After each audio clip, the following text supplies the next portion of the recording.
1. I work in door-to-door sales, so I spend a lot of time walking around neighborhoods all day long. I have a co-worker that is in the same area who rides around in a logo truck. I make the sales, he does the job.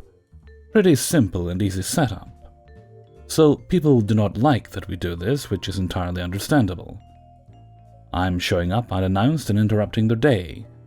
This causes the cops to get called on me almost daily. This is the story of one lady who just took it too far. It's a regular day, start of the week, and I'm in a gated community that I hadn't been in before. Company had permission to be in the neighborhood, and we were provided with a gate code to get in and out. So I start knocking. A couple hours pass by, and I'm having a good day, getting called a jackass and told to get a real job by some people, but most people are very nice even when saying no. My co-worker is a few streets down from me, finishing up with a new customer I signed up maybe 45 minutes prior, when a police cruiser pulls up. He asks me what I'm doing. I say I'm selling the product for my company. The officer then asks me the usual questions about having proper permits and licensing to be soliciting and so on. I provide him with my documentation, he verifies it and sends me on my way, and all is good. Or so I think. The neighborhood is huge, the whole thing is gated, easily gonna take a week or so for me to knock through. So it's day 2 and I'm just doing my thing. My co-worker and I take our lunch in one of the parks scattered about the community, sitting at a table a short distance from where we parked the truck. It was a colder day, so I'm wearing a windbreaker that has the company name in huge letters on the back. A few minutes after we sit down, another police cruiser rolls up and stops behind our truck. And the same officer from the day before gets out, looks around, sees me, and heads our direction. He recognizes me from the day before, tells me there is no need to see my documents again, and starts to walk away. And this is where things take a turn for the worst. From across the park, we hear a woman shriek. Imagine a dying rabbit trying to play the bagpipes. She begins to run over to us, screaming about how dare Mr. Officer not arrest me for harassing the neighborhood, as this is a private community. The officer moves himself to put himself between my co-worker and I and this irate woman. He starts to tell her that simply soliciting from door to door is not harassment in and of itself, and that we had proper permission to be working in the community. She cuts him off and begins yelling that my co-worker and I are disturbing the community by driving around in our dirty-ass truck, and that the kids all play outside, and what if he, she points at me, is some kind of predator. At this point I can tell that the officer is annoyed with this woman, and again he tells her that we have permission to be in the community and are not breaking any laws. Therefore he has no reason to do anything to us. She is not happy with this at all and huffs, "Well, if you won't do anything, I will," and attempts to move around the officer to get to me, but the officer sidesteps into her path and simply states that she will do no such thing. At this point a second officer shows up and walks over to us while Officer 1 continues to deal with Karen. Officer 2 asks if I know the woman. I say no, I've not seen her before. He asks to see my documents, and I hand them over. He returns them a moment later. Now, while all of that is going on, Officer 1 was busy repeating himself louder and louder, telling Karen she must leave the area and not bother us anymore.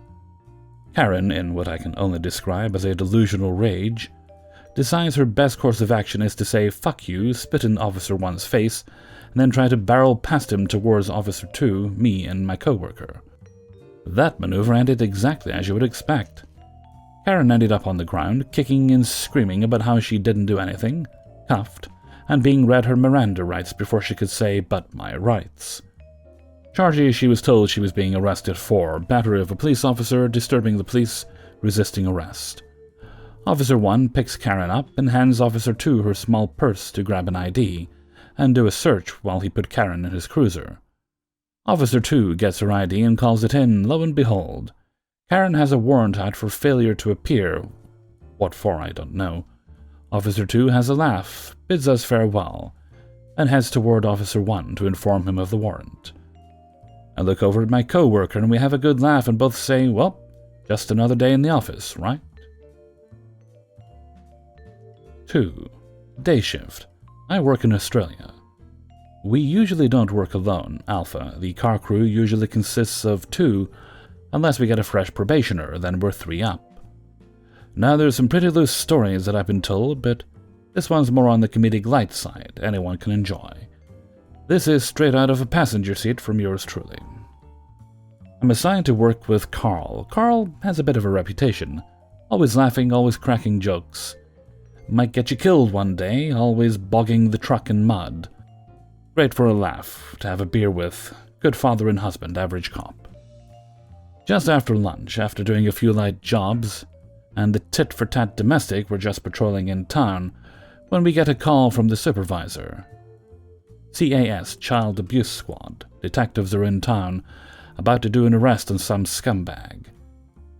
Now, I'm in a pretty loose and limber mood after a foot pursuit the day before, where the bloke cut his arm to the bone squeezing through a tiny bathroom window and having a seizure in the rear cage. Speeding off to hospital, then hospital guard the rest of my shift. Station was stroking my cock for a bit then, so my ego is up there. Anyway. By the way, this fuckhead wouldn't shut up the whole guard shift, but anyway. Supervisor says over the phone, "Look, CAS are in town and are about to do a lockup. Go help them with the cash truck." We ring up CAS and get the rundown, and we stage off the address on a street that overlooks the shitbag's address. We can see CAS's unmarked vehicle, and the D's being D's at the front yard with some unsavory-looking people. We're at a T intersection. Carl parks his vehicle off to the left side so we can watch all that's going on with the CAS job. We're just offset from the T a few meters back, so people don't think we're turning into the lane. I'm in the passenger seat, half-baked as usual, left arm hanging by the window, my hand in my forehead, rubbing my everlasting headache from the frustration of working an MDT from the 1990s. Plastic piece of shit. Why should Highway get all the new stuff? Now, anyone who's switched on will know what street we're at, and the cross street we're on, let's call it Arthur Street. In the back of my mind, there's a lingering thought, hang on, this is the street Carl lives on with his beautiful wife and beautiful son. Anyway, now be aware our station is short-staffed. We get battered with jobs, so past midday we're pretty much drained. My mind has reached crisis point after a multitude of build-up domestics, the roller coaster ride yesterday, and the stresses we all face from the nature of the beast. I'm checking the rearview mirror, clear, side mirrors clear, looking around. Good, no one's staring at us, taking picture of us. Good, all seems clear. I see a white SUV reverse out of one of the properties behind us. White SUV comes past us and is about to leave the T intersection we are on. The white SUV stops, rear brake lights activate. White reverse lights come on after. White SUV reverses slowly. I wake up all of a sudden, eyes locked on the driver. I can't see much, it's like a shaded, grayed-out character from a video game. I can't get a description, but she has her head turned to us, long hair, slightly overweight. That's it, another Karen come to tell us a bee is making too much noise by her bedroom window. Carl turns on too, at least he looks like it. Carl says, "Who's this?" I say in my bitter, hateful tone. "What's this old hag want?" There's a pause. Carl looks at me, eyes wide open. Astonished, almost like what I said was biblically out of character. It was. Carl says in a surprised, suppressed, and struggled voice, "That's my wife, you fucking dickhead." Carl bursts out laughing. The mind freezes for a moment before realizing what had just transpired. The white SUV backs up so that both driver's seats are finally adjacent. I get a full view of the white SUV driver. It's Carl's missus smiling at me and waving at me. She hunches her head low a little, just to show that she's a bit shy. "Hi, OP." I wave back, "Hi, Carl's missus." Carl is dying of laughter. I begin to feel immense guilt. Carl's missus begins to smile an awkward smile. She's probably wondering what these two dickheads are up to. I put both my hands on my face. OP, you fucked up once again. I laugh. I smash the rear of my head against the passenger seat. I laugh so hard. Fuck. Why am I like this? The story hasn't ended yet. Carl has a small chat with his missus. I see little Carl in the back seat, and he's waving at me. I wave back. Little animal. Anyhow, we head to the CAS's location and arrest Fuckstick, who was hiding in the garage like the coward he is. We go back to the station. Old crusty 6'2" sergeant comes up to me. "Old hag, eh?" with a grin on his face. "That's the funniest thing I've ever heard." He bursts out laughing. Station officer is laughing at me. Admin officer is laughing at me. Highway grubs are laughing at me. I say to everyone, the one time I say something I fuck up. They all continue to laugh. The end. 3. A few months after the shooting, one of our detectives retired, creating an opening. I had only been on patrol for 2 years and was still junior in my department. While I was on patrol, I always liked doing some of the follow-up for smaller cases, and I was able to close out some for the detectives. The sergeant running the detectives and the deputy chief took notice unbeknownst to me. I applied for the position thinking, what the hell, let me try. I ended up getting the position, so I started buying business casual clothes and ties. The city was broken up into 3 districts, A, B, and C. Each district was assigned a detective. Each district has 6 sub-districts and AORs, areas of responsibility. An officer was assigned an AOR that they were expected to engage with the community and build relationships with the home, property, business, church, schools, etc. They would rotate working the districts, but were expected to engage in their AOR whenever the district and AOR would line up. I still have friendships that were created with this model and keep up with the business owners when I visit my old stomping grounds. As an investigator, I was an informal leader of C District and relied on the officers' intimate knowledge of their area to help pursue leads. C District was on the south end of town and by nature was the busiest. We were general investigators who investigated everything from theft to murder. I later gained some specialities after working my first homicide. I averaged about 25 to 30 open cases at a time. I had a pretty decent clearance rate and thought I was doing pretty well. One of the cases that came across my desk was a stolen Honda Odyssey van. Through the intelligence that the officers were able to provide me from their neighborhood snoops, I found that a person by the name of Cody S. was driving it. I was familiar with him because he was suspected of selling drugs in one of our government-subsidized family housing that his mother and sister lived in. There were maybe less than 5 adult males that were on leases in this whole complex. The majority were young mothers and older ladies. Strangely, there was always a presence of 17 to 30-year-old males wandering around at night. Property management asked us to criminally trespass anyone we identified after her imposed curfew that she had in the lease. We complied with her wishes, and Cody S. was one of the males I came across in my first year of patrol. He had a series of distinct tattoos on his face and neck. With him already being in our RMS, I was able to pull a few addresses for him. He also had a warrant for possession of a controlled substance, 4 grams to 200 grams, a felony in the state I worked in. The county's stolen vehicle task force helped me check on some addresses he was believed to be at in the neighboring city. They found the vehicle unoccupied, and we were waiting on it. One of our other detectives was attached to the county narcotics task force because he had a dual-purpose dog and they worked with the fugitive task force. Lots of task forces wanting to work with me on apprehending this character. The stars line up, and the TF sees him driving the vehicle a few hours later. Officer K is now Detective K, too. We are both riding in business casual in my unmarked car in the neighboring city. We are across town, heading towards where the marked county unit spotted the van. The TF vehicles were unmarked pickup trucks, and we all started to converge on the area from different locations. The federal guys are using some radio band we don't have access to, and I was getting delayed locations from our detective assisting with the apprehension team. Detective K and I drive at a safe speed through the neighboring city with our lights on, and using the siren to clear intersections to catch up. We get to the area, and the TF team in trucks are ahead of us by about a half mile. I see that the marked vehicle started to initiate a stop at a McDonald's near a feeder road. The minivan jumps a curb and continues to speed down the feeder ramp alongside a highway. The minivan was surprisingly fast. Our department had a no-shit, do-not-pursue policy unless something really bad has happened. This situation did not fall into the pursuit guidelines per our departmental policy. I inform our dispatch of what I am seeing and let them know I am on county's call too. Traffic stop turned pursuit. County has no restrictions on pursuits. Detective K and I are following at a safe distance and speed, and definitely not pursuing the stolen vehicle. I kept updating dispatch on the direction of the pursuit in case the pursuit leads into our city. Our officers can be staged. I think my deputy chief heard the engine revving and the road noise as I was calling out that I was not pursuing in my unmarked car.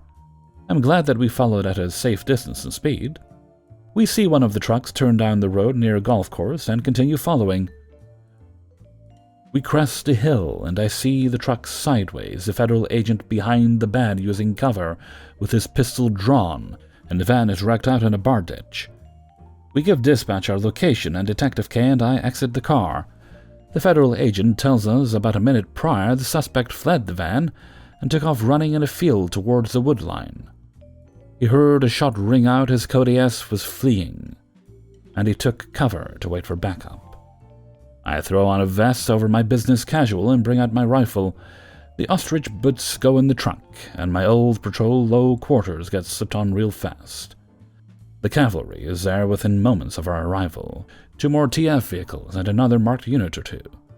Little did I know that a lot of people cleared the benches at this point too. County, state troopers, a game warden helicopter, and more TF vehicles came. The bigger neighboring cities sent 2 more dogs and a few officers to help track the suspect.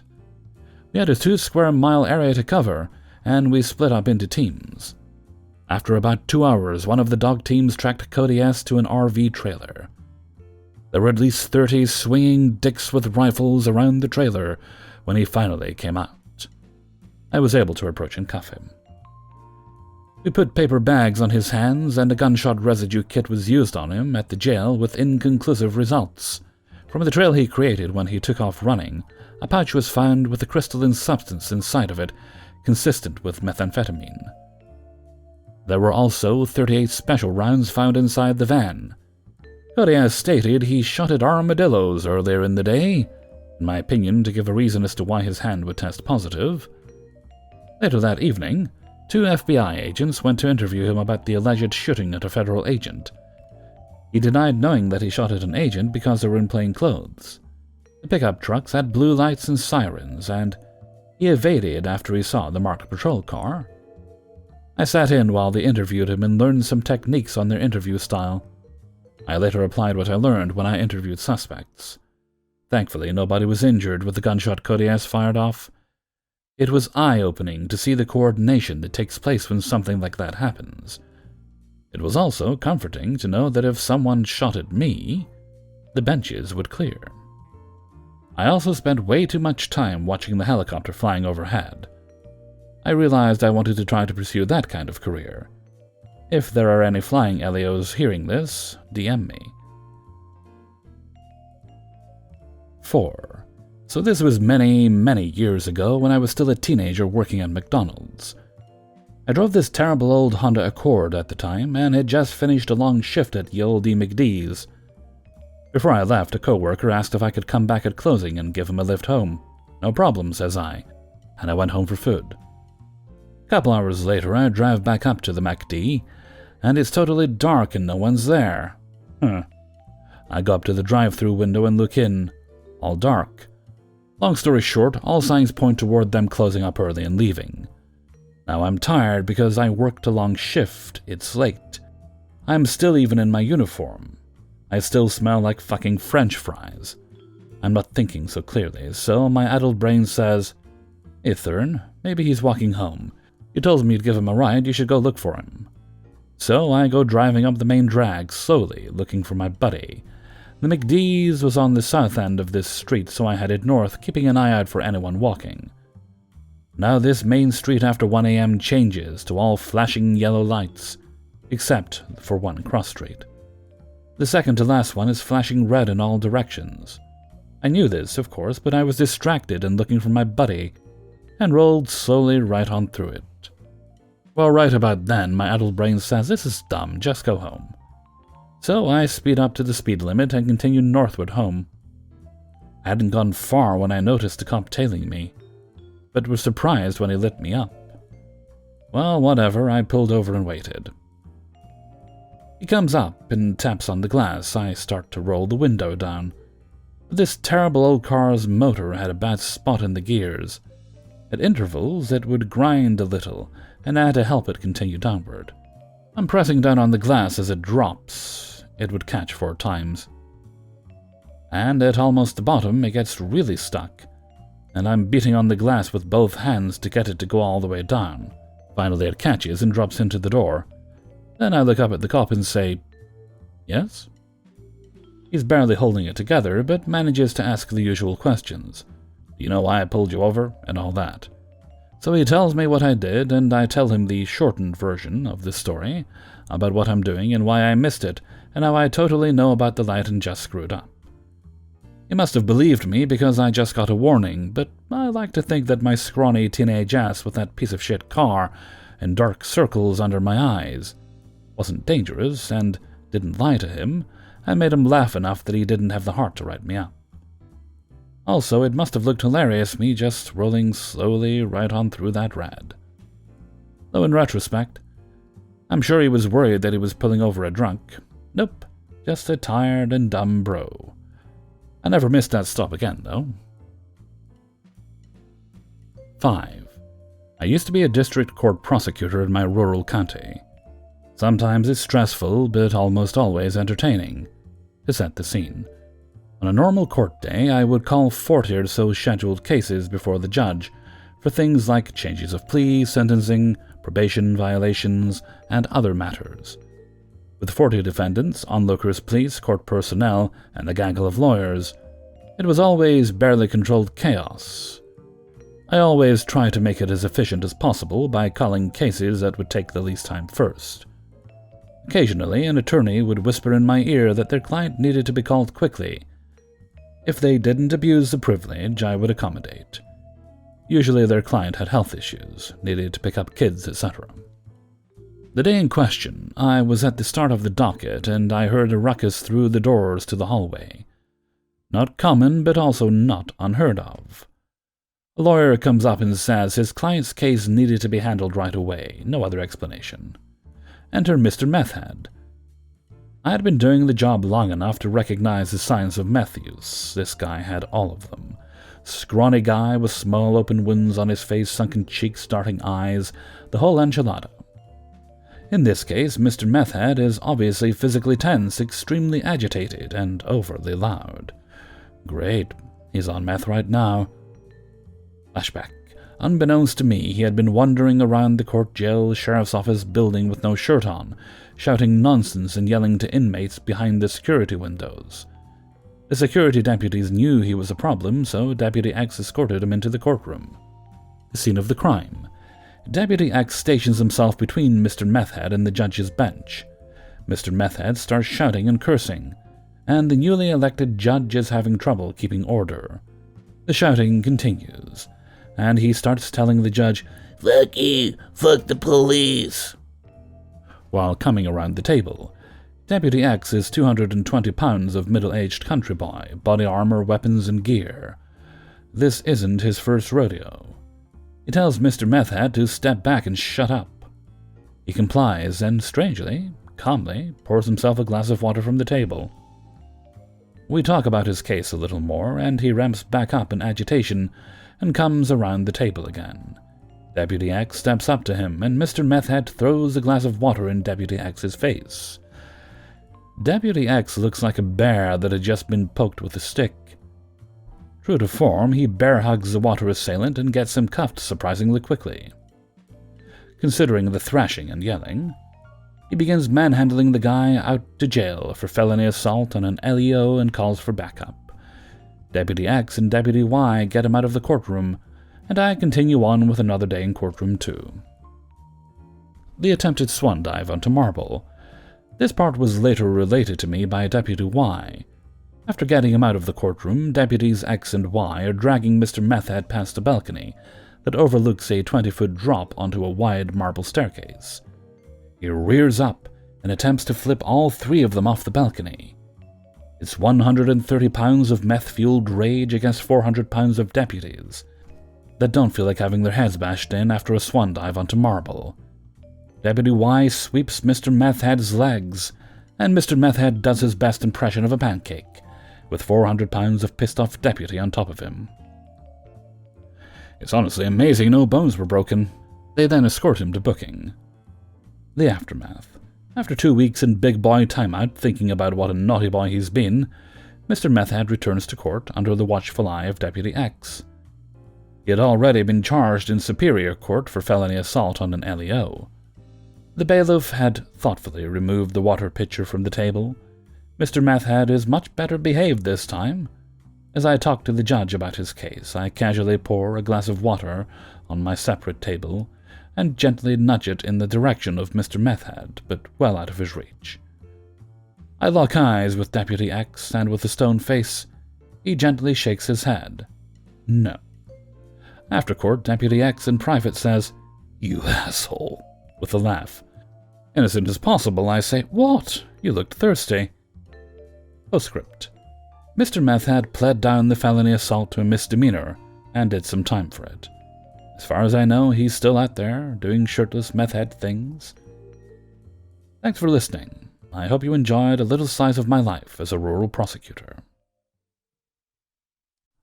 Hey everybody, Hellfreezer here, and thank you very much for listening to Eager Legal's Tales of Law and Disorder, Episode 3.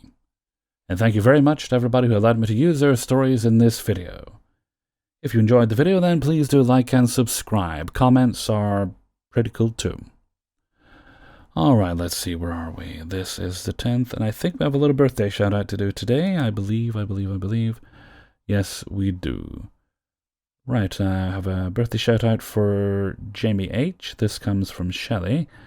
I don't know how old Jamie is today, but I hope you're having a great time, and I hope Shelley's treating you right on your birthday. And that you damn well better treat her right later in the month when her birthday will be, but we'll do a separate shout-out for that when the time comes. Okay, now before we go, I'd like to sing Happy Birthday. Happy birthday to you. Happy birthday to you. Happy birthday, dear Jamie. Happy birthday to you. Alrighty, and I think we're going to wrap things up there for now. So until next time, thank you very much for listening, and take very good care of yourself.